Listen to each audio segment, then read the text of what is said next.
اور یہود اور منافقین نے ہمارے نبی صلی اللہ علیہ وسلم کی آمد پہ بھی برے فعل نکالنا شروع کر دیے.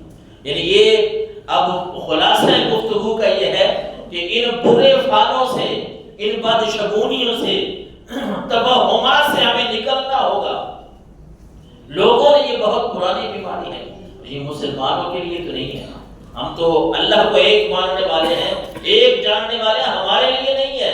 آقا کریم علیہ الصلوۃ والسلام کے لیے یہود و منافقین نے کہا تھا وَإِن تُصِبْهُمْ حَسَنَةٌ يَقُولُ هَٰذِهِ مِنْ عِندِ اللَّهِ وَإِن تُصِبْهُمْ سَيِّئَةٌ يَقُولُ هَٰذِهِ مِنْ عِندِكَ.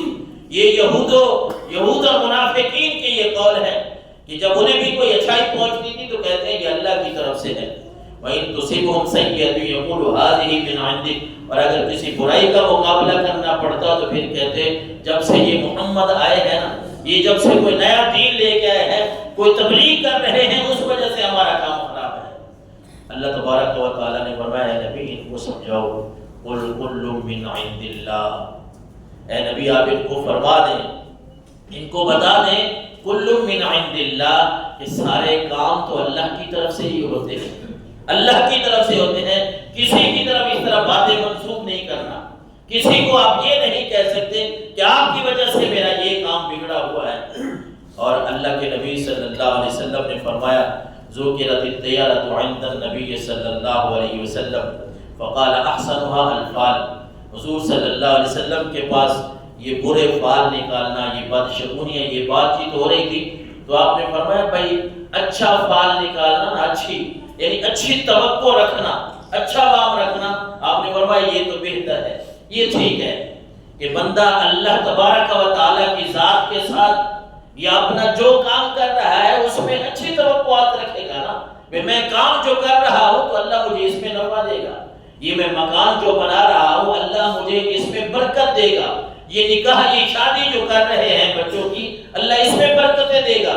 یہ وہم رکھنا یہ تو اچھی بات ہے نا، اچھا فعل ہے. اس سے اللہ کے نبی صلی اللہ علیہ وسلم کے پاس جب بات ہوئی بدشگونی کی، برے فعل کی، تو آپ نے فرمایا کہ یہ اچھی بات، اچھا وہم رکھنا یہ تو اچھی بات ہے. وَلَا تُرَدُّ مُسْلِمًا فَإِذَا رَأَى أَحَدُكُم مَّا يَكْرَهُ. کہ اللہ کے نبی صلی اللہ علیہ وسلم نے فرمایا جب بھی کوئی کام کرو اور تمہارے ذہن میں کوئی بری بات آ جائے نا، کوئی برا فعل آ جائے، تم نے اللہ تبارک و تعالیٰ کے سامنے یہ دعا کرنی ہے اللہم لا یأتی بالحسنات الا انت. اے اللہ تیری طرف سے سارا کچھ ہوتا ہے، نیکیاں، اچھائیاں، جتنے بھی ہمارے نفع ہیں وہ تیری ذات کے ساتھ جڑے ہیں، تو ہی ہمیں نفع عطا فرماتا ہے. ولا يرفع السیئات الا انت. اور اے اللہ کوئی بھی برائی جو ہے وہ نہیں ٹل سکتی، تو ہی ٹالنے والا ہے. اے اللہ تو ہی ہمیں اچھائیاں عطا کرنے والا ہے، اور ہماری برائیوں کو، ہماری مصیبتوں کو ٹالنے والی ذات وہ بھی تیری ہے.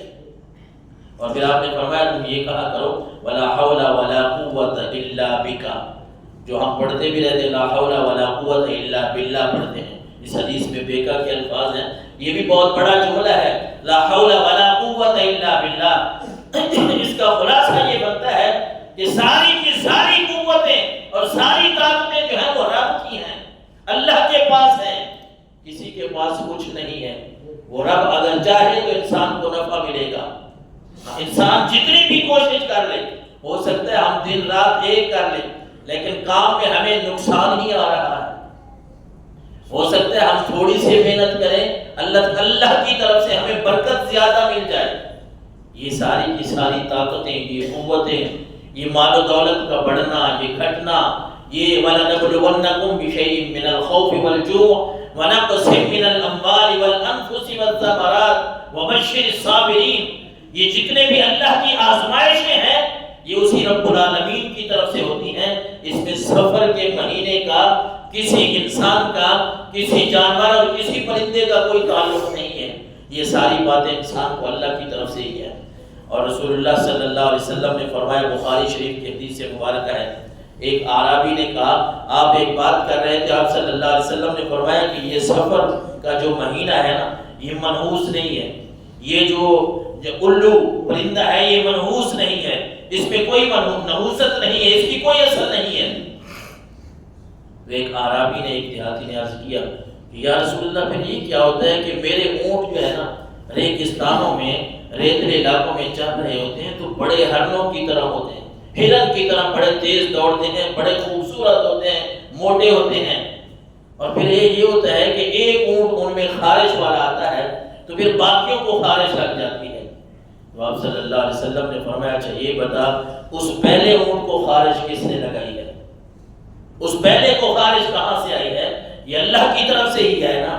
اللہ نے اگر پہلے کو لگائی ہے، دوسرے کے ساتھ آئی ہے، تیسرے کے ساتھ آئی ہے، جتنی بھی یہ باتیں ہیں اللہ کے نبی صلی اللہ علیہ وسلم نے ان کی نفی فرما دی۔ اور پھر کوئی بھی انسان کو کام کرنا چاہے تو ہم یہ بات اس پہ کیوں نہیں عمل کرتے کہ اللہ کے نبی صلی اللہ علیہ وسلم نے تو ہمیں استخارہ سکھایا ہے۔ ہماری اتنی آسان قوم ہے نا، ہم تو سہل ڈھونڈتے ہیں نا سہولت، ہم وہ بھی کرنے کے لیے تیار نہیں، ہم وہ بھی ڈھونڈیں گے، فلاں قاری صاحب کو کہہ دیں، فلاں علامہ صاحب کو کہہ دیں، فلاں پیر صاحب کو وہ ہمارا استخارہ کریں۔ حالانکہ استخارے کے بارے میں حدیث رسول صلی اللہ علیہ وسلم ہے، حضرت جابر بن عبداللہ فرماتے ہیں کان رسول اللہ صلی اللہ علیہ وسلم يعلمنا الاستخارة في الامور كلها كما يعلمنا سورة من القرآن۔ حضور تاجدار کائنات استخارے کے بارے ہمیں ایسے سکھاتے تھے جس طرح قرآن مجید کی کوئی سورت سکھا رہے ہو۔ یعنی کوئی کام ہم نے نیا کرنا ہے جو شریعت مطہرہ کے اندر ہے، کوئی نیا کام کرنا ہے، کوئی جگہ لے رہے ہیں، کوئی کاروبار شروع کرنا ہے، کوئی ملازمت کی بات ہے، کہیں کسی بیٹے بیٹی کا نکاح کرنا ہے، تو اللہ کے نبی صلی اللہ علیہ وسلم نے فرمایا کہ اپنے رب سے مشورہ کر لیا کرو۔ یہ اللہ سے مشورہ کرنے والی بات ہے، لیکن ہم چاہتے ہیں کہ بس منٹوں میں نہ ہمارا کام ہو، اور وہ بھی خود نہ کرنا پڑے، ہم نے نہیں کرنا، ہم نہ کریں، بس کسی کو فون کریں، فون کھڑکائیں اور ہمارا کام ہو جائے۔ یعنی منحوس ہونا، نحوست جو سفر کی ہے یا کسی بھی مہینے کی، وہ نہیں ہے۔ ہاں اگر آپ کوئی کام اس مہینے میں کرنا چاہتے ہیں اور آپ دیکھنا چاہتے ہیں کہ میرے لیے یہ کام بہتر ہے کہ نہیں، تو آپ استخارہ کریں۔ 2 نفل پڑھنے ہیں، دعا پڑھنی ہے، اور پھر اس کے 2 نفل عام نفل نماز کی طرح پڑھنا ہے۔ یعنی 5 نمازیں ہم پہلے تو فرض بھی پورے کریں نا، یہ بھی نہ ہو کہ 5 نمازیں فرض نہ پڑھے اور استخارہ کرتے رہے، تو استخارے میں کیا نظر آئے؟ نفل نماز ہے نا، فرض نماز پہلے پڑھیں گے، فرض پہ توجہ دیں گے جو ضروری ہے، فرض مکمل کریں گے تو تب ہی کوئی نفل فائدہ دیں گے نا۔ یہ تو نہیں ہے کہ کوئی بندہ نفل پڑھتا رہے اور اس کے فرض پورے ہی نہ ہو تو پھر فرضوں نے کہاں فائدہ دینا ہے۔ لیکن 2 رکعت نماز نفل پڑھیں، استخارے کی دعا ہے، وہ ہر جگہ سے آپ کو مل جاتی ہے، نیٹ پہ مل جاتی ہے، اب وہ دعا پڑھیں اور سو جائیں۔ کوئی بھی انسان کو بہت ساری پھر جو محدثین ہیں، مفکرین ہیں، انہوں نے باتیں لکھی ہیں کہ ہمیں کیسے پتہ چلے گا؟ کوئی بھی آپ کو خوشی کی بات نظر آ جاتی ہے خواب میں، نیند میں، تو یہ اشارہ ہوتا ہے کہ آپ یہ کام کر لیں، آپ کے لیے بہتر ہے۔ اور اگر کوئی ایسی بات نظر آ جاتی ہے جو خوشی والی نہیں ہے، غمی والی ہے، تو پھر اس کام سے رک جائیں۔ اور اگر ایک دفعہ نہیں، دوسری دفعہ کر کے دیکھیں، تیسری دفعہ کر کے دیکھیں، 7 دفعہ تک کا ذکر ہے کہ یہ کام کریں۔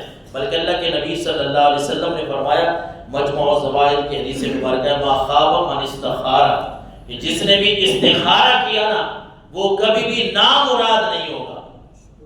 جو کام انسان کر رہا ہو اس میں استخارہ کرے گا، اللہ کے نبی نے فرمایا جو استخارہ کرنے والا ہے نا وہ کبھی نامراد نہیں ہوتا۔ ولا نادم من استشارہ، اور جو بندہ کسی سے مشورہ کر لیتا ہے نا وہ کبھی بھی پشیمان نہیں ہوتا۔ اور پھر آپ نے فرمایا ولا عال من اقتصد، جس نے میانہ روی اختیار کی وہ کبھی محتاج نہیں ہوتا۔ درمیانہ کام جس نے کیا وہ محتاج نہیں ہوتا۔ تو یہ وہ باتیں ہیں جو اللہ کے نبی صلی اللہ علیہ وسلم نے ہمیں سکھائی ہیں، ہمیں سمجھائی ہیں، بجائے اس کے کہ ہم یہ ذہن بنا کے بیٹھ جائیں کہ اس مہینے میں، سفر کے مہینہ یہ منحوس ہے، اس میں کام نہیں کرنا، کوئی نیا مکان نہیں بنانا، کوئی شادی نہیں کرنی، بجائے اس کے کہ ہم یہ باتیں کریں بلکہ ہم اللہ اور اس کے رسول کی باتوں پہ عمل کریں۔ اور جب ہم اللہ رسول کی باتوں پہ عمل کریں گے، ان احکامات پہ عمل کریں گے، یقیناً اللہ تبارک و تعالی ہمارے کاموں میں برکت بھی عطا فرمائے گا، اور ہمیں اللہ تبارک و تعالی کی طرف سے ایک برکت نہیں بلکہ برکتیں اور رحمتیں اللہ کی